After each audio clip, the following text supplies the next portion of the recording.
Mis queridos hermanos, esta tarde con una buena concurrencia me doy cuenta que ha habido algunos que naturalmente no han estado en las reuniones anteriores. Entonces, para ellos solamente quiero que toméis un poco el hilo de los temas que estamos tocando, porque esta tarde es uno de los 5 temas que los hermanos aquí han sugerido sobre evangelización. Hemos comenzado el primer día hablando del Evangelio como comisión a todos los creyentes y hemos enfatizado en el hecho de que el Evangelio, la predicación del Evangelio, no es una opción, es un mandamiento. Es decir, no evangelizamos, no predicamos el Evangelio por alguna necesidad especial, sino porque nos ha sido impuesta necesidad, dice el apóstol Pablo. De otra manera, también recordáis que los mandamientos, lo hemos mencionado 2 o 3 veces por lo menos, que la obediencia en la vida cristiana no es asunto de imposición, sino de comunión con Cristo. Como Él fue obediente, así aquel que vive a Cristo no tiene otra opción más que la vida de Cristo se hace realidad en Él y Él es obediente porque Jesús, su Señor, fue obediente hasta la muerte y muerte de cruz. Primeramente el mandamiento, evangelizar, predicar el Evangelio. El segundo tema tuvo que ver con el mensaje. ¿Qué es lo que tenemos que predicar? Y lo veíamos esta mañana, el Evangelio. No un Evangelio, sino el Evangelio eterno. Es decir, el mensaje que está rodeando la proclamación de una obra que Dios definió, designó y ejecutó por voluntad propia. No en el tiempo histórico de los hombres en cuanto a determinación, sino que antecede al tiempo de los hombres. Por tanto, en la gracia de Dios, en la eternidad, Dios determinó salvar al pecador y lo hizo. Ese mensaje que procede de Dios es inalterable. No hay forma de mover el mensaje si queremos ser fieles a la palabra. Predicamos el Evangelio. El Evangelio que se sustenta esencialmente en la manifestación admirable de la gracia de Dios. Dios viene al encuentro del hombre simplemente por razón de su amor, manifestado en su gracia salvadora. Esta tarde el tema va a ser el respaldo al Evangelio. Los creyentes recibimos la comisión de evangelizar. Los primeros evangelistas están descritos aquí en Hechos. No solamente los apóstoles, sino los creyentes. Ahora, estos creyentes tenían un estilo de vida muy peculiar. De manera que ellos predicaban el Evangelio, ellos hablaban de Cristo y la gente les observaba hasta tal punto que cuando se dieron cuenta que ellos vivían lo que predicaban, en lugar de seguir llamándoles los hombres y las mujeres del camino, les llamaron cristianos, seguidores de Cristo. ¿Por qué? Porque no hablaban de Cristo solo, estaban viviendo a Cristo. En tercer lugar, o en cuarto lugar, mejor dicho, mañana, veremos por la mañana, si el Señor permite, el poder para evangelizar. Si el Evangelio procede de Dios, si el mensaje es divino, si la vida que respalda a ese mensaje no es humana, sino sobrehumana, no es natural, sino sobrenatural, necesariamente tenemos que estar en consonancia con Dios para que Él produzca en nosotros el querer y el hacer por su buena voluntad. Y aquí tenemos el poder del Espíritu Santo en la evangelización. Quiero añadir, anticipar al tema de mañana, una verdad fundamental. Sin la acción del Espíritu de Dios no hay salvación. De la misma forma que no hay salvación sin la obra redentora de Jesucristo, y que no hay salvación sin el llamado del Padre, así tampoco hay salvación sin la iluminación del Espíritu y la regeneración del Espíritu. Y finalmente, mañana por la tarde, el mensaje del Evangelio es esencialmente un mensaje de esperanza. Este es el panorama de los temas sobre evangelización. Ahora, me ha encantado el tiempo de alabanza. Me gusta la música. Soy, permitidme la expresión, forofo de la música. Me encantan los himnos, no solo los antiguos y buenos himnos, sino también los himnos modernos. He disfrutado muchísimo esta tarde, pero qué casualidad. ¿Hay casualidades en el culto? Yo creo que no. ¿Qué cuestión más interesante? Cantamos unos cuantos himnos. Los cantamos muchas veces en nuestra iglesia. Empezamos cantando un himno, no por el mismo orden, pero cantamos un himno que dice: yo te busqué, Señor, mas descubrí que tú impulsabas mi alma en ese afán, que no era yo quien te buscaba a ti, tú me encontraste a mí. Y de pronto me doy cuenta que esta es la gran realidad del Evangelio. El Hijo del Hombre vino para buscar y salvar lo que se había perdido. Cuando alguien dice: yo estoy buscando a Dios, tiene que tener en cuenta que ese afán por buscar a Dios, que es una realidad, es el resultado de la búsqueda que Dios está haciendo en torno a esa persona. Cantamos otro himno, que es que cuando descubres al Señor, ¿qué descubres? Descubres su gracia. Aquel himno que es el testimonio del autor: sublime gracia del Señor que a un infeliz salvó. Aquel que era un miserable, humanamente hablando, un perdido, es alcanzado por la gracia y trasladado, como dice Pablo, al reino de su amado Hijo. Y la gracia de Dios impacta el corazón cristiano de tal manera que tenemos que decir: amado Salvador. Ese es el otro himno que cantábamos esta tarde. Y el creyente que no descubre al Salvador como su amado, debe preguntarse si realmente tiene al Salvador en su vida. Y finalmente, cuando tú descubres que el amado Salvador está a tu lado, que la transformación de la gracia es una realidad, entonces viene la entrega incondicional. Fui creado para ti y para glorificarte a ti. En cada situación, poder darte las gracias. Creado para amarte, creado para rendirme a tus pies. Fui creado para ti. Porque la salvación es una nueva creación de Dios en Cristo. Aquí tenemos la grandeza del panorama del Evangelio en la alabanza de esta tarde. Ahora vamos al tema. Nuestro tema tiene que ver con el respaldo al Evangelio. Voy a empezar poniendo un simple ejemplo. Hace muchos años, esto fue verídico, cuando comenzó a venderse, se inventó la pluma estilográfica, un vendedor de plumas estilográficas fue a una librería y ofreció la pluma estilográfica al librero. Le contó 1000 asuntos sobre la pluma, alabó la pluma y le dijo: esto es el instrumento de escritura del futuro, y en fin, contó todo sobre la pluma estilográfica. Y el librero, convencido por la oratoria y el producto, le dijo: bueno, vamos a hacer un pedido de plumas. El representante sacó su bloc de pedidos y comenzó a escribir. Y cuando empezó a escribir, el librero le dijo: guarde el talonario y váyase, no quiero plumas. ¿Por qué? Dice: porque si fuera tan buena como usted dice, en lugar de escribir con un lápiz, estaría escribiendo con una pluma. Los creyentes predicamos un evangelio. ¿Qué decimos a las gentes? El evangelio transforma. ¿Es verdad? Claro que es verdad. El evangelio no es la solución para problemas específicos. No predicamos un evangelio que soluciona el problema del alcohol o de la droga. Predicamos un evangelio que soluciona el problema del hombre en toda su dimensión. Para poder predicar ese mensaje y que sea aceptable, la transformación que anunciamos tiene que verse en nosotros. Aquel pueblo primitivo, aquella iglesia primitiva, congregada todos los días, dice, en el templo para escuchar la doctrina de los apóstoles, impactó a la sociedad, no solo por su mensaje, sino específicamente por su modo de vida.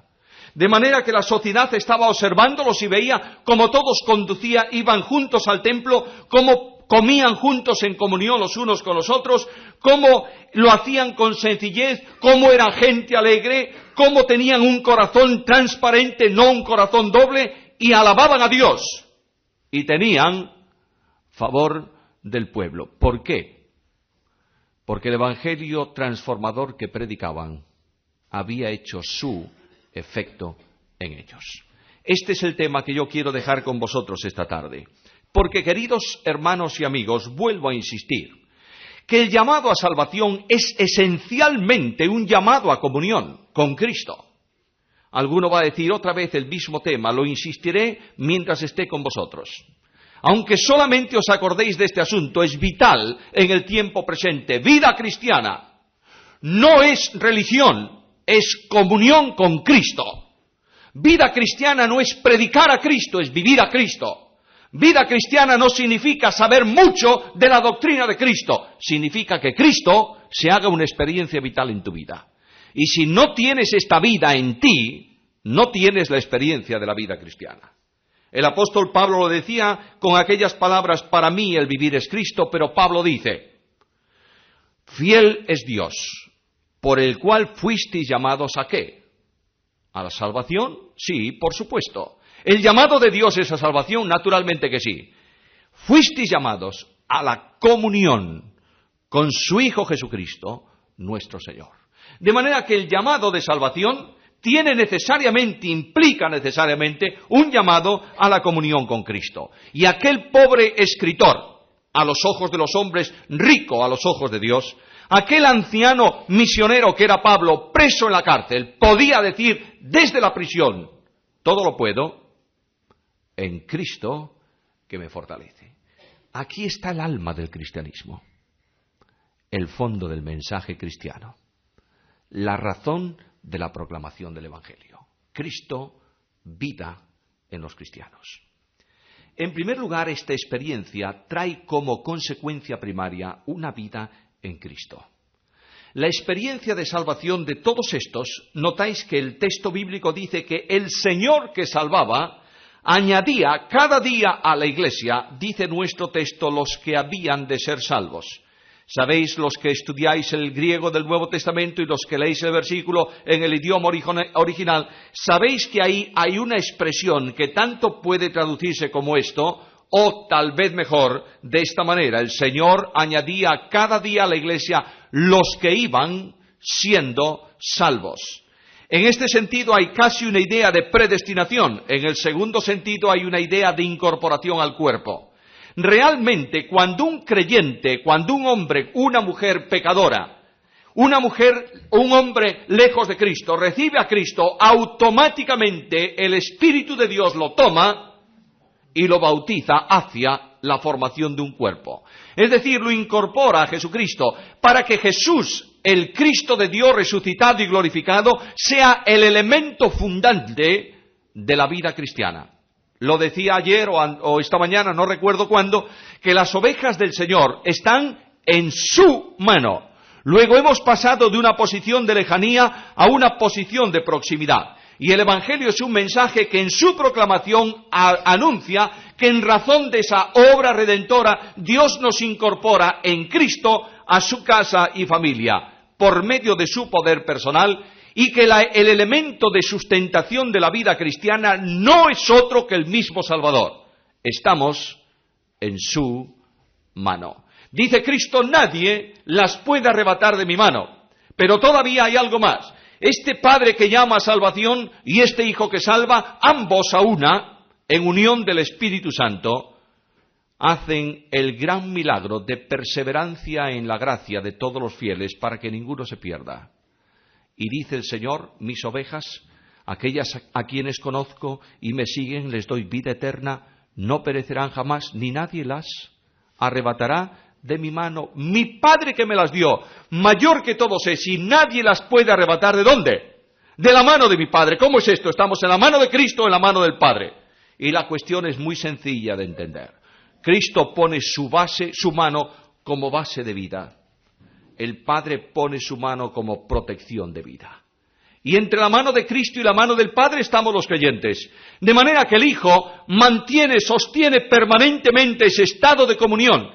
Y el Padre el estado de protección. Por eso dice Judas en su epístola, en la gran doxología: aquel que es poderoso para guardaros sin caída y presentaros sin mancha delante de su gloria con gran alegría. El mensaje del Evangelio habla de la acción salvadora de Dios. Y el Evangelio para Pablo es poder de Dios para salvación. ¿A quién? A todo aquel que cree. La acción salvadora es muy fácil de determinar a la luz de la Escritura. Esta mañana hablábamos del mensaje que lo proclama. Proclamémoslo de esta manera. Proclamemos que la búsqueda del pecador siempre es de Dios. Y digamos a las personas: Dios te busca. Y digamos a las personas la verdad de Lucas 19:10. El Hijo del Hombre vino ¿para qué? Para buscar y salvar lo que estaba perdido. Enseñemos también que el llamado a salvación siempre procede del Padre. Lo voy a decir con palabras de la Escritura. Venid a mí, dice Jesús, todos aquellos que estáis trabajados y cargados, y yo os haré descansar. Y alguien dice, ¿en qué quedamos? ¿El llamado es del Padre o es del Hijo? No dice Jesús, venid a mí, es verdad. Pero Cristo dijo en su ministerio, no hablo nada de mí mismo, todo cuanto yo hablo, lo he oído del Padre. Y el apóstol Pablo dice que el Padre llama a los hombres a salvación, conduciéndolos ¿a quién? Conduciéndolos a Jesucristo.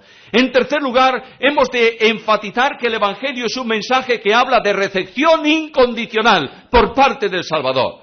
Y Cristo el Señor se compromete, todo aquel que a mí viene, de ningún modo lo rechazo.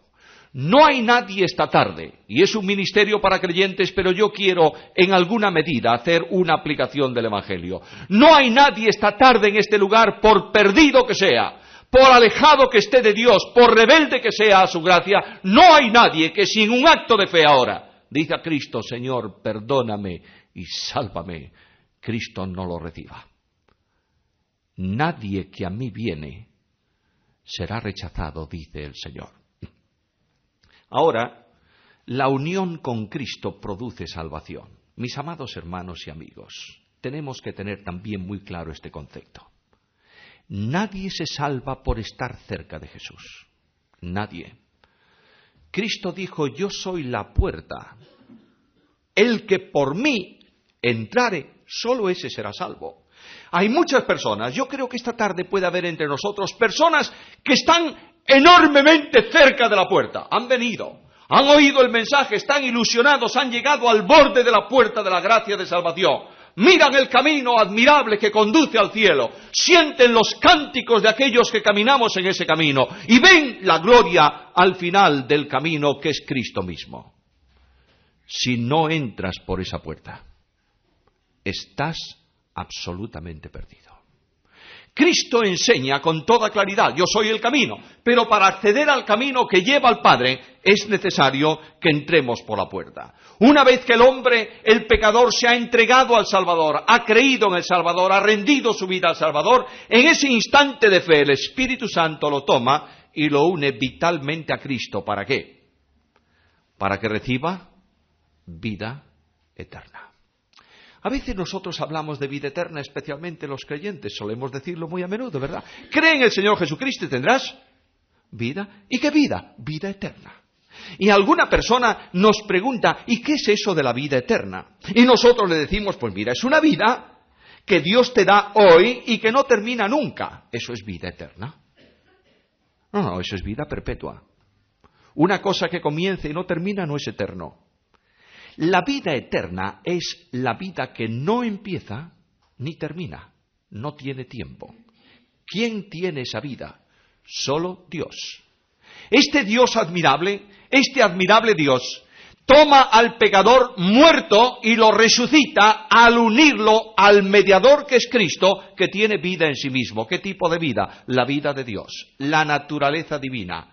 Y cuando el pecador es puesto sobre Cristo, la vida natural de Dios se le comunica y tiene vida eterna.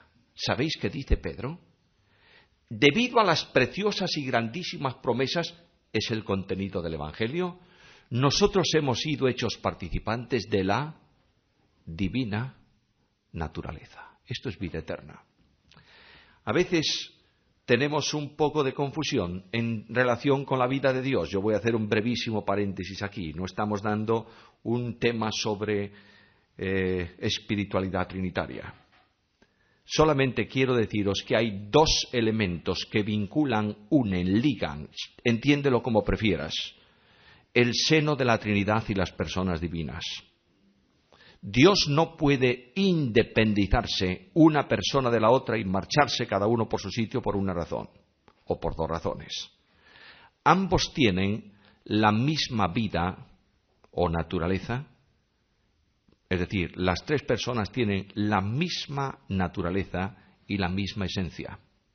La naturaleza y la esencia es del ser divino y en ella participan cada una de las tres personas.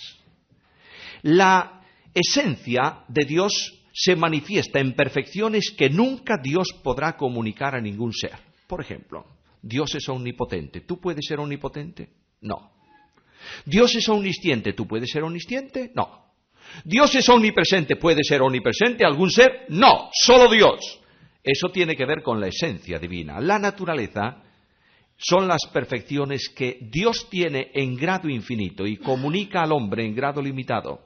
Por ejemplo, ¿Dios es amor? Sí. ¿El amor de Dios es infinito? Sí. ¿Forma parte de su naturaleza? Sí. ¿La comunica a las personas? Naturalmente. Pablo dice que Dios ha derramado su amor en nuestros corazones por el Espíritu Santo que nos fue dado. Aquí tenemos la vida eterna. Nosotros venimos a tener comunión, a participar de esa vida. Y esto exige otra pequeña aclaración, y de verdad que voy a dejar estas aclaraciones para ir rápidamente al tema.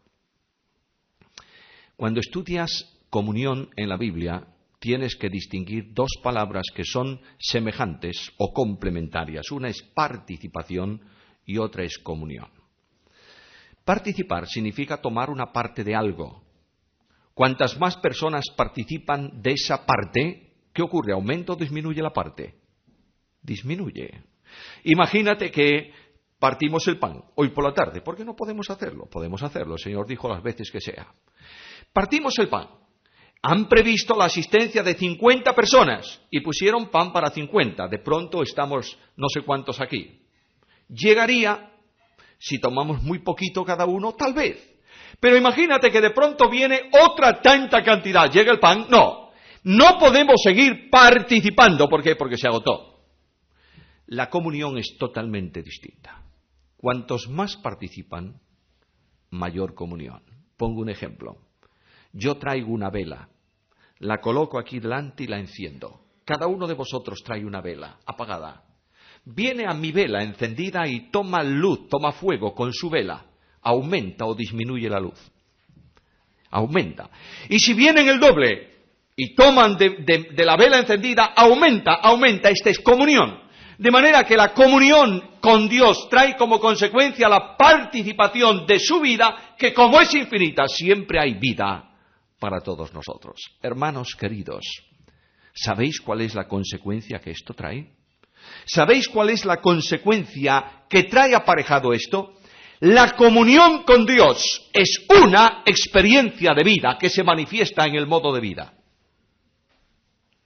Nadie puede decir tengo comunión con Cristo y vivir una vida absolutamente contraria a cómo sería la vida de Jesús. ¿Por qué causa? Porque el programa del Padre, el propósito del Padre, la determinación del Padre, la predestinación del Padre para los creyentes, otro paréntesis, el verbo predestinar en todo el Nuevo Testamento tiene que ver siempre con creyentes. Miradlo con calma. De manera que el destino final de los creyentes en relación con el Padre tiene que ver con un propósito que el soberano determinó. Que este pueblo sea hecho conforme a ¿qué? A la imagen de mi Hijo Jesucristo. ¿Qué tipo de imagen? Por supuesto no la imagen física de Jesús. No importa cómo fue la imagen humana del Señor. Sí a su condición moral. Y el Espíritu Santo de Dios reproduce en el creyente, por su poder, las 9 perfecciones que tenían que ver con la moral de Jesús. Amor, gozo, paz, benignidad, paciencia, fe, tolerancia, templanza. Así era Jesús. Cuando una persona realmente vive a Cristo, las exigencias para su testimonio, para expresar a Cristo en su vida, le han sido dadas anticipadamente.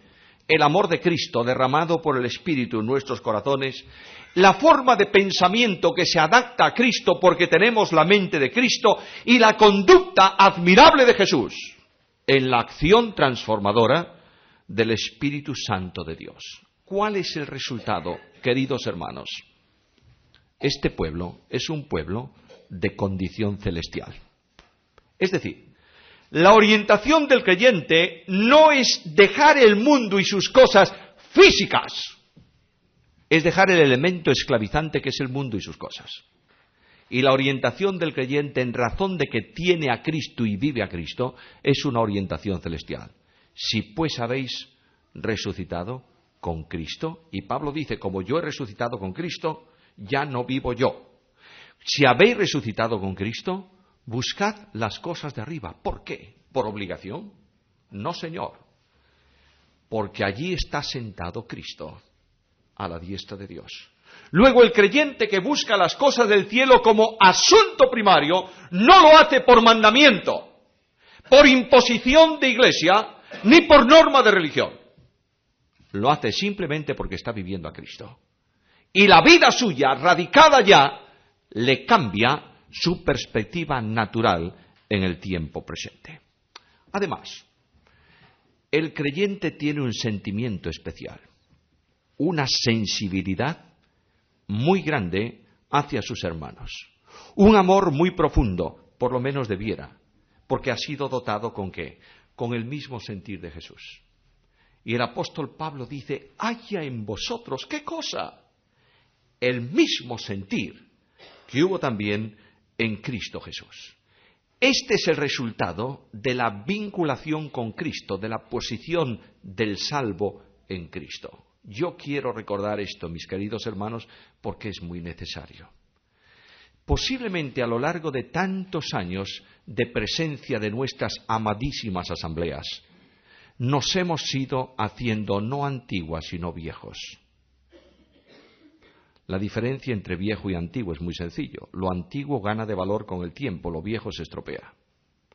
Y hemos ido generando una estructura externa, unos parámetros externos, en los cuales, incorporados a los parámetros, somos buenos creyentes o malos creyentes. No. Necesitamos retomar la razón absoluta de la vida cristiana, no en religión, ni en historia, ni en tradición, sino en Cristo. El que está en Cristo es nueva criatura. ¿Por qué? Porque está en Cristo. Y la única forma de ser una criatura nueva, no en el siglo pasado, ni en el anterior, ni en la época apostólica, ni en el tiempo presente, ni en el futuro, permanentemente la única forma de ser una nueva criatura está en que Cristo viva en plenitud en nosotros. En segundo lugar, el paso de la posición que proclama el Evangelio lleva necesariamente a una vida con Cristo, en comunión con el Señor. La experiencia de comunión entre hermanos es una experiencia primaria de comunión con Cristo. Nosotros hablamos de comunión en la Iglesia. ¿Es bueno hablar de comunión entre hermanos? Claro que sí. Es uno de los grandes temas bíblicos. Dios nos libre de no predicar la doctrina de la comunión. Claro que sí. Pero Juan habla de comunión entre hermanos, relacionándola ¿con qué? Con la comunión con Dios, de cada uno de los hermanos. El apóstol Juan dice, nosotros tenemos comunión con vosotros. Es decir, Juan el escritor, comunión con los creyentes de las iglesias a que escribe. ¿Es comunión horizontal? Naturalmente que sí.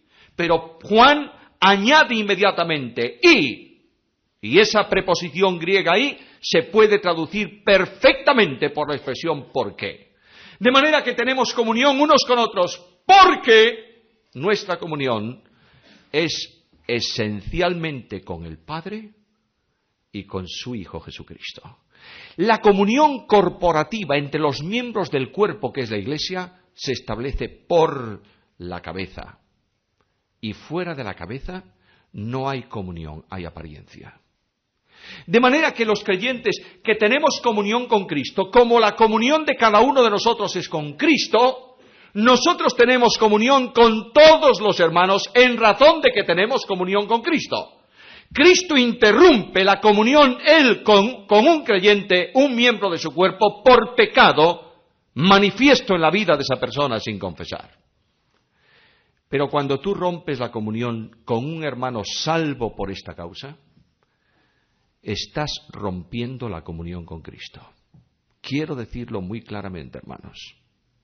Si yo no tengo comunión con mis hermanos, no tengo comunión con Cristo.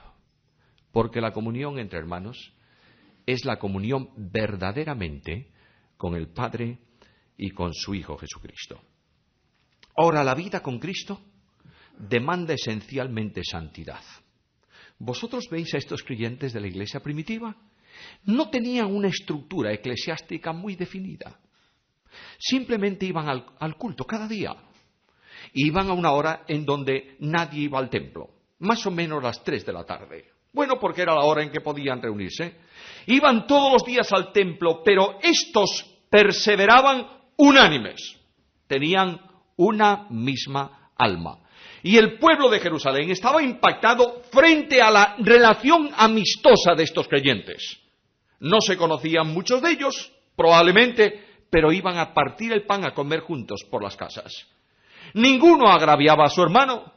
Todos habían cambiado, era una transformación tan notoria que la gente estaba admirada de estos que decían que seguían a uno que dijo, yo soy el camino. Estaban realmente viviendo el camino de la comunión, muy lejos del camino de la religión. Aquellos fariseos y escribas que ellos conocían muy bien en Jerusalén eran contenciosos y polémicos unos con otros. Lo único que a aquellos les interesaba era contar las 10 matas de menta del campo y de cada 10 matas de menta una para el templo como diezmo. Hipócrita. Y era capaz de guardar su vida en pecado delante del Señor. Estos fariseos les interesaba tan solo mantenerse en la tradición histórica de los ancianos, es decir, de lo que le habían enseñado. De manera que venían al Señor y no le preguntaban nada sobre su ministerio. Le decían, ¿por qué tus discípulos no lavan las manos antes de comer? ¿En qué parte de la ley está eso? En ninguna parte de la ley. Pero los ancianos lo enseñaron. Habían elevado a categoría de doctrina el sistema y habían constituido una religión repugnante y repulsiva para Dios. Y Dios, por medio de Isaías, muchos siglos antes de Cristo, dijo a aquel pueblo, este pueblo se acerca a mí con su boca, con sus labios me honra, pero su corazón, ¿qué es lo importante? Está lejos de mí. Habían caído ¿en qué? En religión. Y habían abandonado la comunión. En estos cristianos retoman el espíritu de comunión, retoman el cambio, dicen, no interesa la estructura, no interesa la religión, interesa a Cristo. Y viviendo a Cristo tenían la misma alma. ¿Se da esto entre nosotros hoy? ¿Un mismo sentir interno? ¿De afecto entrañable, de amor profundo? ¿Se da esto en la iglesia que predica el Evangelio de Cristo en el tiempo actual? Estos vivían en santidad por una razón, porque estaban viviendo a Cristo. Las normas de conducta del pueblo de Israel eran muy rígidas, muy estrictas, estaban escritas en la ley. Estos la cumplían, yo creo que la superaban, por una sola razón, porque estaban viviendo al Señor. Queridos hermanos míos, cuando predicamos el Evangelio, respaldando al mensaje transformador, tenemos que tener vidas santas. No podemos dar opción a otra cosa que no sea santidad. Nadie puede estar en el camino de Dios si no es santo. Pero ¿qué manera y de qué manera podemos y debemos ser santos? Porque tal sumo sacerdote, dice la carta a los hebreos, nos convenía. Así es Jesús. Santo, inocente, sin mancha, apartado de los pecadores y hecho más sublime que los cielos. Y decimos, este es Jesús. Y el Señor se acerca a nosotros en las palabras de la ley del Antiguo Testamento y dice a su pueblo, sed vosotros santos. ¿Por qué? Porque yo soy santo. Mirad, el legalismo trata de que nosotros seamos santos como Él es santo. No dice eso la Biblia, no lo dice. Dios dice, sed santos. ¿Por qué? No es cómo, es por qué. No es imitación, es comunión. De manera que vosotros sois santos, porque como yo soy santo y vosotros vivís mi vida en vosotros, sois santos. ¿Por qué? Porque estáis viviendo a Cristo. La santidad experimental no es cuestión de normas religiosas, es cuestión de comunión con Cristo. Cuando un creyente vive en comunión con Cristo, anda en el camino de Cristo, vive la vida de Cristo y es santo. Apartado para Dios y apartado del pecado. No por convicción ni por emoción, sino por comunión con Cristo. Porque este hombre, esta mujer dice, para mí el vivir es Cristo. Además, aquellos hombres, y tengo que correr un poco, Dicen que no, pero yo quiero correr un poco, no quiero que quedéis a dormir aquí. Además, aquellos hombres eran testigos de Cristo. ¿No hablaban de Cristo muchos? No. Pero eran testigos de Cristo.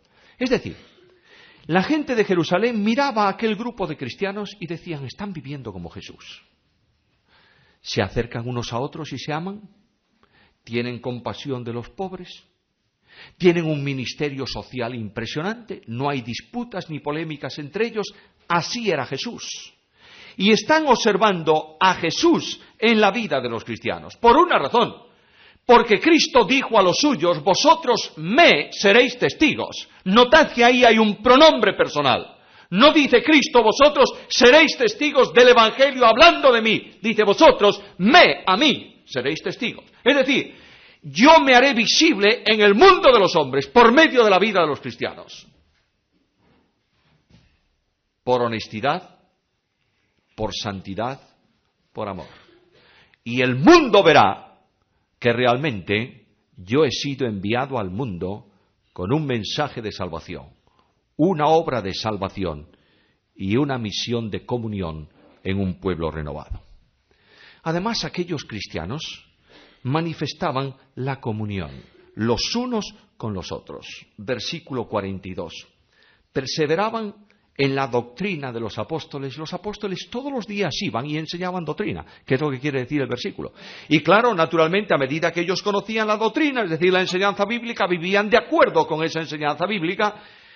El pueblo de Dios, si no se forma en Biblia, no hay ninguna esperanza para él.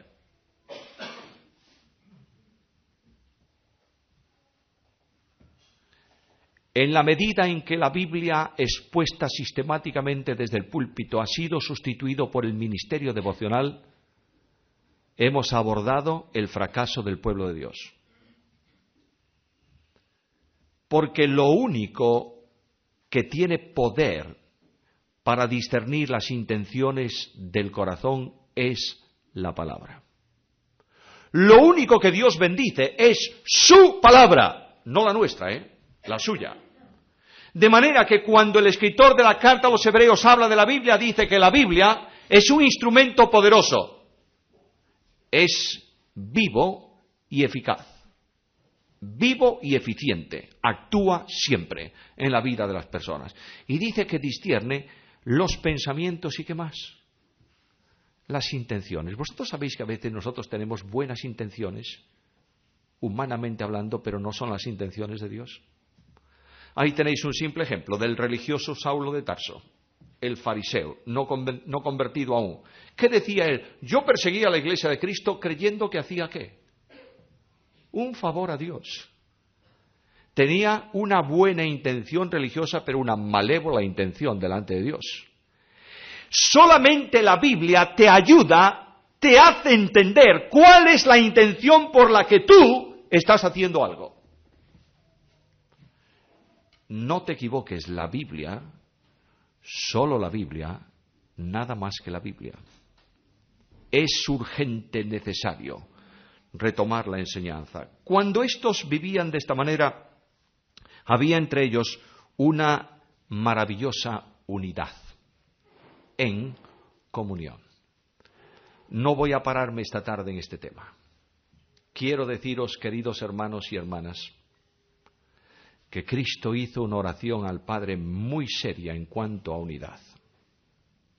Y Cristo dijo, Padre, que sean uno. ¿Para qué?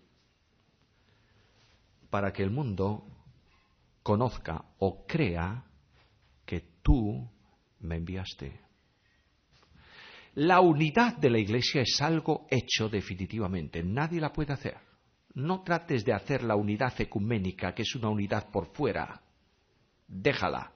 La unidad de todos los creyentes en Cristo es una realidad absoluta y total. Nadie que haya sido salvo por gracia, esté donde esté, se llame como se llame, se congregue con quien se congregue, sea muy ortodoxo en Biblia o dé saltos por encima de los bancos de emoción, si ha creído en Cristo, pertenece a la unidad absoluta de la Iglesia de Jesucristo, que nunca, jamás podrá quebrantarse. Esta es una cosa. Pero la realidad de la unidad se hace visible en la comunión y en el compañerismo. Y creo, mis amados hermanos, que una de las grandes necesidades de un pueblo evangelizador como han sido las asambleas. Nunca ha habido en la historia de la Iglesia mayor énfasis misionero que el que surgió del movimiento de las asambleas. Este énfasis misionero se ha perdido, ¿por qué causa? ¿Por falta de visión? Tal vez. ¿Por falta de propósito? Es posible. Esencialmente, por falta de comunión dentro del pueblo de Dios. El pueblo de Dios le cuesta mucho ponerse de acuerdo hoy para cuestiones generales. Y el mundo necesita ver que este pueblo que Dios ha salvado por gracia mediante la fe es un pueblo unido en Cristo Jesús, y la comunión y la relación que produce la comunión descansa esencialmente en el amor. Y Cristo dijo algo muy solemne. Un mandamiento nuevo. No es una novedad de mandamiento, es el mandamiento por excelencia, renovado en las palabras de Cristo. Un mandamiento nuevo os doy: que os améis los unos a los otros, así como yo os he amado. Y aquel pueblo de Jerusalén que oía a los cristianos hablar de Cristo, del Cristo resucitado, veían ¿qué cosa en ellos? ¿Qué veían? Mirad cómo se aman. Y el amor impermeaba, el amor penetraba, el amor trascendía la vida de los cristianos. Porque no era el amor de los cristianos, era el amor de Cristo en los cristianos. En nuestro tiempo hemos sustituido comunión por religión. Y hay mucho amor de iglesia local, mucho amor de denominación, pero poco amor de Cristo. El amor de Cristo tiene un objetivo esencial, lo decía esta mañana, es un amor restaurador. Siento verdadera angustia, mis amados hermanos, quiero haceros una confesión. Siento angustia viendo cuántos creyentes que yo conocí en Barcelona hace muchos años no están en ninguna iglesia, están en el mundo. Yo no sé por qué, no es mi casa. Dios me libre de hablar de casa ajena. Pero sé que en muchos lugares del mundo hay creyentes perdidos, porque no ha habido un brazo de gracia para alcanzarlos. Ni unos ojos que llorasen a su lado, ni una palabra de comprensión. Simplemente con la ley los hemos echado fuera y los mantenemos alejados, haciendo de nosotros las palabras del profeta: apártate de mí porque soy más santo que tú. No es eso el mensaje transformador del Evangelio. El mensaje transformador del Evangelio es un mensaje de restauración, de alcance, de renovación, de aliento, que estimule a la realidad y a la renovación de vida, sin transigir con el pecado. Aquel pueblo vivía así e impactaba a las personas. Y esta relación de amor entre los creyentes se trasladaba ¿a dónde? A la iglesia. Oh, hermanos amados míos. La iglesia no es independiente, es individual. Hablo de iglesia local. La iglesia local es individual porque es una unidad que funciona en el tiempo y en el espacio, pero no es independiente porque todas formamos parte de la única unidad del cuerpo de Cristo. De manera que hemos de retomar de nuevo la idea de comunión en todas estas cosas. Hay que distinguir comunión de colaboración, esto es diferente. Pero la comunión, que es lo que yo estoy hablando, se veía en aquel pueblo. Aquellos creyentes vivían vidas de paz. ¿Por qué los creyentes que estamos en Cristo debemos vivir vidas de paz? Cristo dijo en las bienaventuranzas, ¿bienaventurados quiénes? Los, ¿qué? Pacificadores.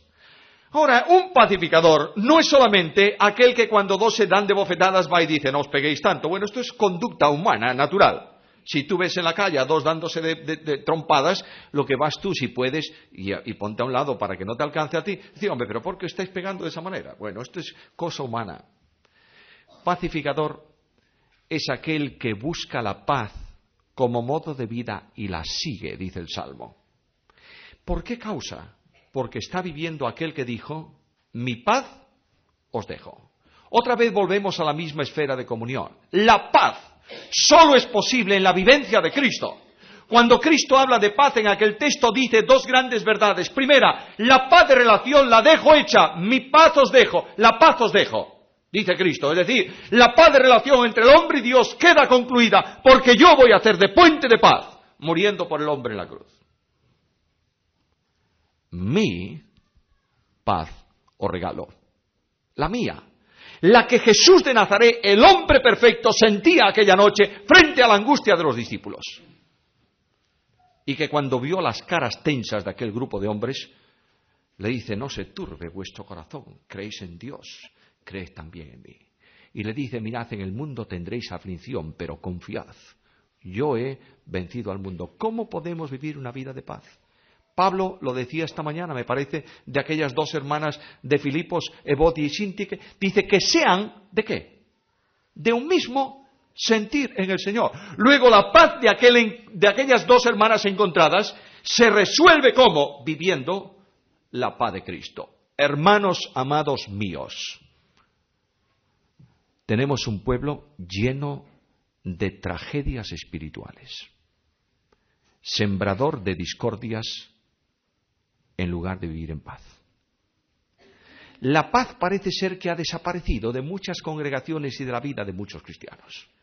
Hay personas que luchan, se pelean por doctrina, pero son incapaces de conocer la paz absoluta de aquel que es doctrina de Dios esencial en la vida del cristiano. Y si no eres capaz de discernir la paz de Cristo en tu vida, no tienes mensaje de paz que proclamar.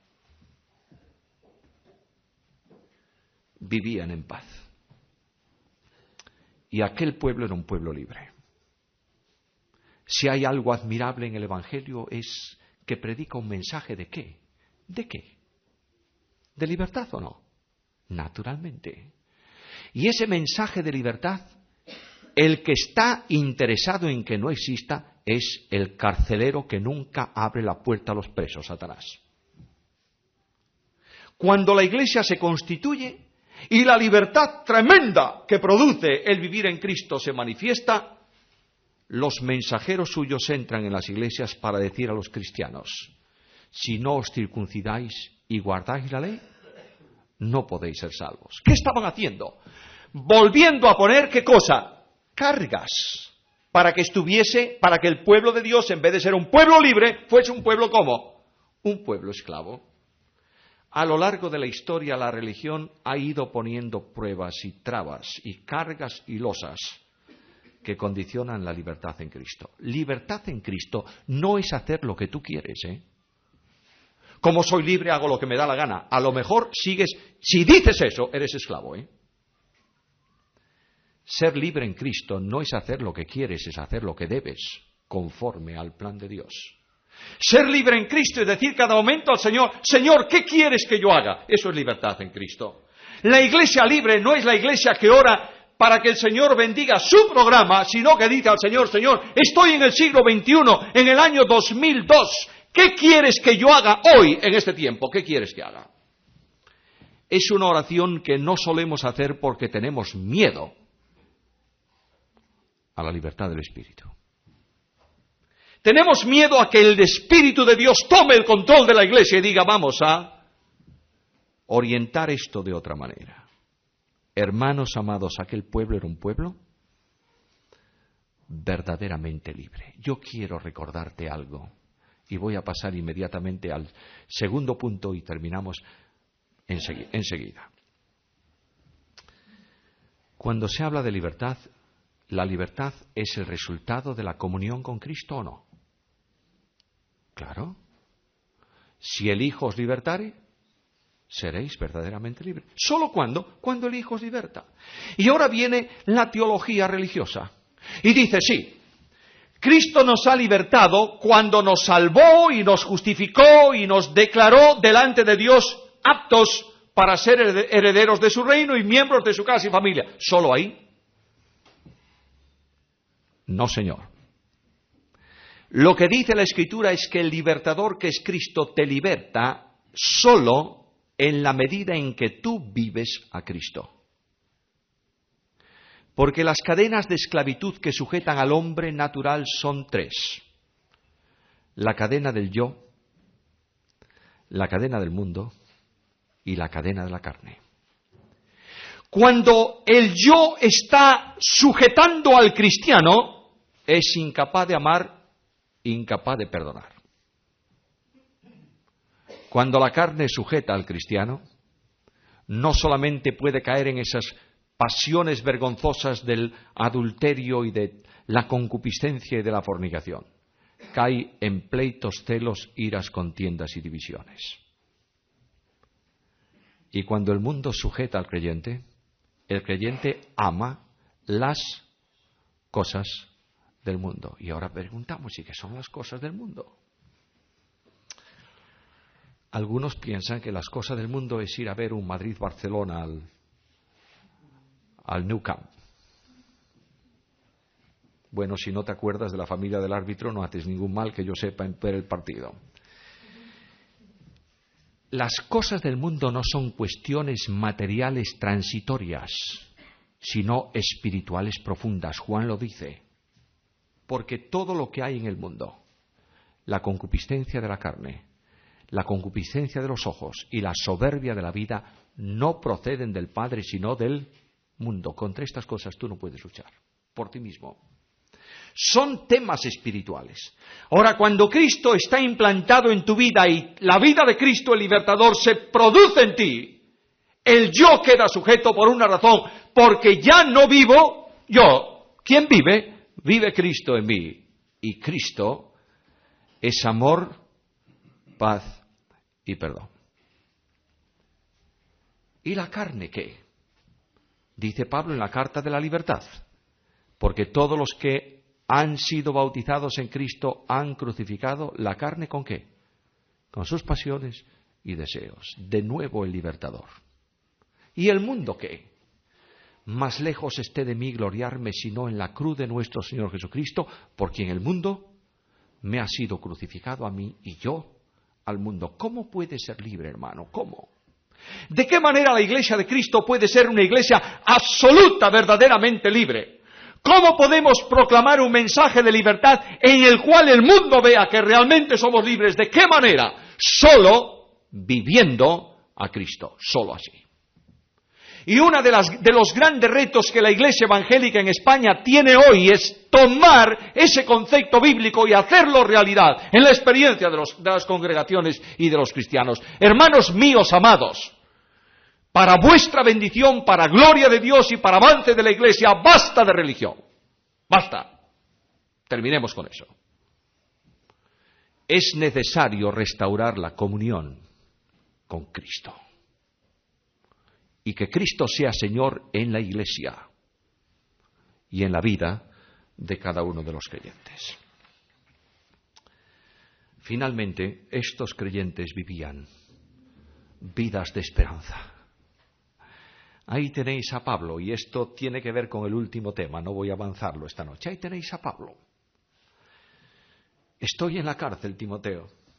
Si no vienes pronto a verme, no llegas. Además, Timoteo, tengo mucho frío. Cuando vengas, tráeme el capote que dejé en casa de Carpo. ¿Es que no había nadie en Roma que llevase un capote a Pablo? Claro que no, nadie iba a visitarlo. Además, ¿sabes una cosa, Timoteo? Mira, todos los de Asia. Yo he llamado a los creyentes de Asia para que vinieran al juicio y testificasen a mi favor. No vino nadie, Timoteo. Nadie. ¿Sabes? El único que viene, que está conmigo, es Lucas. El resto me ha desamparado. Y yo veo a Pablo y digo, pero Pablo. ¿Es así el final de un misionero?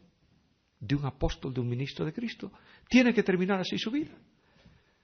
Aparentemente lo único que has hecho, Pablo, ha sido fracasar. Pero Pablo dice, he acabado la carrera, he guardado la fe. Por lo demás me estáis reservado la corona de justicia. De manera que el Evangelio es un mensaje de esperanza, una esperanza admirable que en el tránsito del mundo produce, frente a los problemas, la admirable dimensión de un más excelente y eterno peso de gloria. Y este pueblo manifiesta su esperanza, ¿sabes cómo? Mirando al cielo. Y este pueblo habla de esperanza no hablando de problemas, sino hablando de dificultades en el tránsito. Aquella mujer de la Reforma española, vosotros sabéis que ha habido una reforma interna en España que terminó muchas veces en la hoguera. Aquella mujer de la Reforma interna que se llamaba Teresa de Jesús, con la poca luz que ellos tenían, lamentablemente, hablando de la vida cristiana, dijo una frase singular. La vida cristiana es simplemente una mala noche en una mala posada.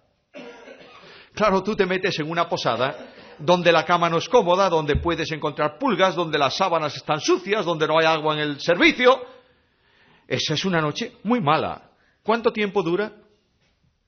Una noche. Y al otro día te levantas y sales corriendo para disfrutar del día y disfrutar de algo mejor. Esta es la vida cristiana. La vida cristiana es un tránsito, difícil muchas veces, rodeado de dificultades, de inquietudes y de lágrimas, pero con gozo en el alma y con esperanza segura. ¿Y cuál es nuestra esperanza, hermanos? ¿Cuál es? Mañana hablaré de esto al final del día. ¿Cuál es nuestra esperanza? ¿El cielo? ¿Tú esperas el cielo? Yo sí, claro que sí. ¿Tú esperas la Jerusalén celestial? Sí, yo también. ¿Esa es tu esperanza? ¿Tú esperas que Cristo venga esta noche? Yo creo que sí. Espero. No creo que venga. Espero que venga. Pero otros dicen, no, primeramente tienen que cumplirse unas cuantas señales. Ya tienen una esperanza distinta, ¿o no? Y unos dicen, no, es que la iglesia va a pasar por la tribulación. Y otros dicen, no, yo creo que no. ¿Mi esperanza entonces es distinta a la de otros creyentes o no? Algunos piensan que va a haber una resurrección de los santos de la iglesia para subir con los creyentes que vivan entonces transformados al encuentro de Cristo. Yo lo creo, pero hay otros que dicen, no, la resurrección será al final del tiempo, unos para vida, otros para condenación. ¿Son esperanzas distintas o no? ¿Sí? Claro que sí, cuando es teología y es religión. No cuando es comunión con Cristo. ¿Por qué? Porque Pablo dice, Cristo en vosotros, esperanza de gloria. Aquí está la esperanza. La esperanza no son cosas que esperamos, que indudablemente es una bendición tremenda esperarlas. Yo sueño con ellas. Y a veces cierro mis ojos y los dejo volar en mi imaginación al cielo. Y entro por las puertas de perlas. Y camino por las calles de oro. Y siento la impresionante dimensión de la paz del lugar. Y siento que Dios va a enjugar las lágrimas de mis ojos para siempre. Y digo, gracias, Señor, gracias, gracias. Y sobre todo, mis amados hermanos, cuando en la vida del ministerio y del servicio se levantan dedos acusadores y voces de reproche. Yo digo, Señor, cuánta paz en tu presencia. Pero la esperanza mía, como la tuya, no es la paz del lugar. Esa es una bendición complementaria a la esperanza. Mi esperanza es Jesús. En esa comunión el cielo se hace vida en la vida del cristiano. Porque donde está Cristo, está el cielo. Hay un himno que cantamos en nuestro antiguo himnario, do Cristo está, el cielo está. Y Cristo está en mi corazón, morando en mí, derrama paz y toda pura bendición. Esta es la vida cristiana. De manera que no podemos predicar un mensaje de esperanza si nuestra esperanza no es Cristo. No podemos predicar un mensaje de transformación si nuestra transformación no es Cristo. No podemos hablar de un mensaje de amor si no amamos porque Cristo ama en nosotros. Y no podemos hablar de un pueblo único en Cristo si no tenemos la experiencia de comunión con Cristo. ¿Comprendéis esto, hermanos? Este es el Evangelio de la gracia. Esta es la esperanza del creyente. Hablando de esa esperanza, hay un cántico, y con esto voy a terminar. Hay un cántico de un creyente español.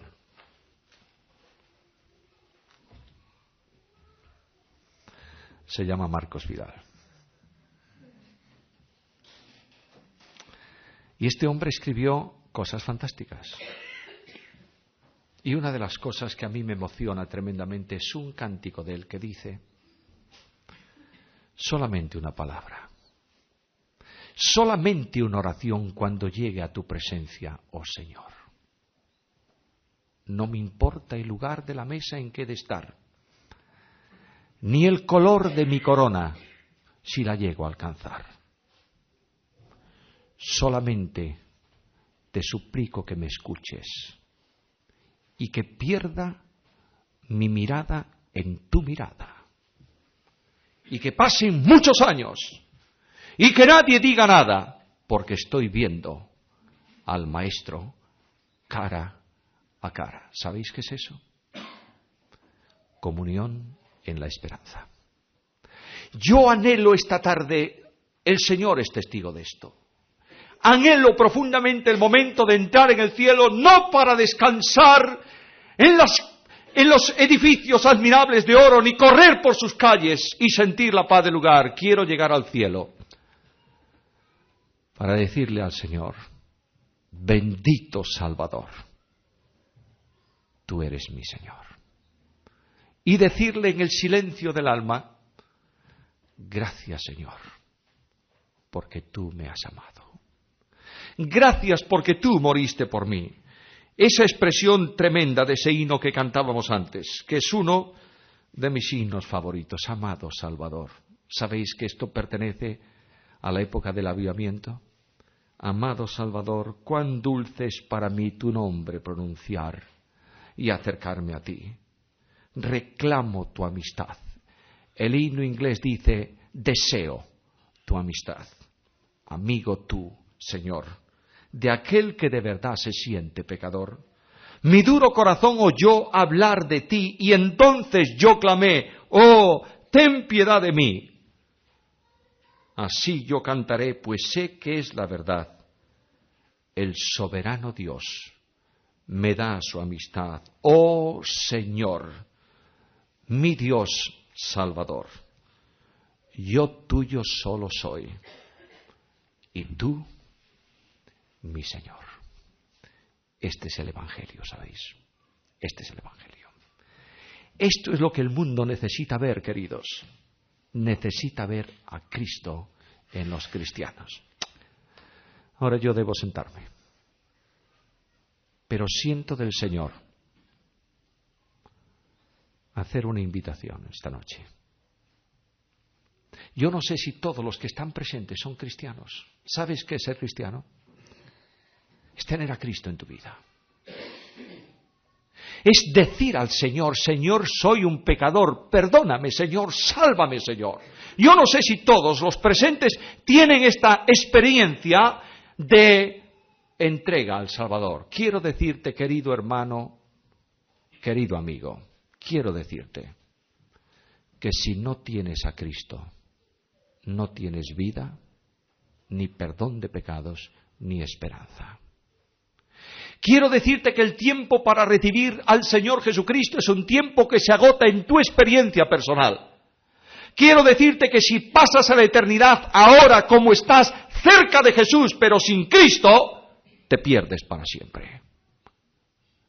Y quiero decirte que el Señor, mi Señor, esta tarde en este lugar, viene a tu encuentro con una maravillosa invitación del Evangelio.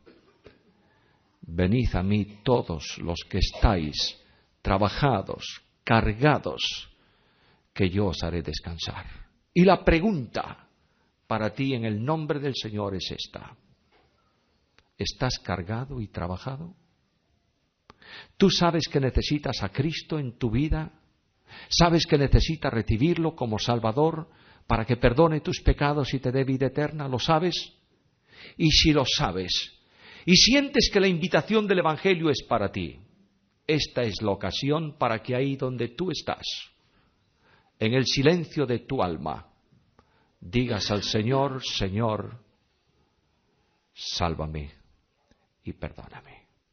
Yo voy a pedir a toda esta congregación que inclinemos un momento nuestras cabezas, cerremos nuestros ojos. Vamos a interceder por todos estos amigos nuestros que están aquí hoy sin Cristo y sin esperanza. Vamos a decirle al Señor: Señor, es tu voluntad salvar al pecador. Salva, Señor, salva, para gloria de tu nombre. Y mientras oramos en silencio, yo quiero preguntarte si hay entre nosotros alguna persona que quiere dar su vida a Cristo esta noche y recibir la transformación admirable del poder de Dios en su vida. ¿Quieres ser salvo? ¿Quieres tener a Jesús? ¿Quieres aceptarlo como tu Salvador?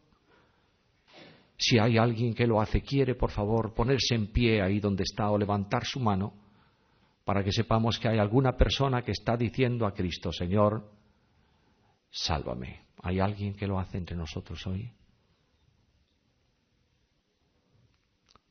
Alguien que dice al Señor: Señor, yo te necesito. Perdóname, Señor. Sálvame, Señor. Y si sientes que Dios te está llamando y no te atreves a ponerte en pie o levantar tu mano para que sepamos que hay alguna persona que ha dado su vida a Jesús, te quiero suplicar en el nombre del Señor que te quedes sentado ahí donde estás cuando concluya el culto, para encontrarnos contigo, orar a tu lado y conducirte al Señor.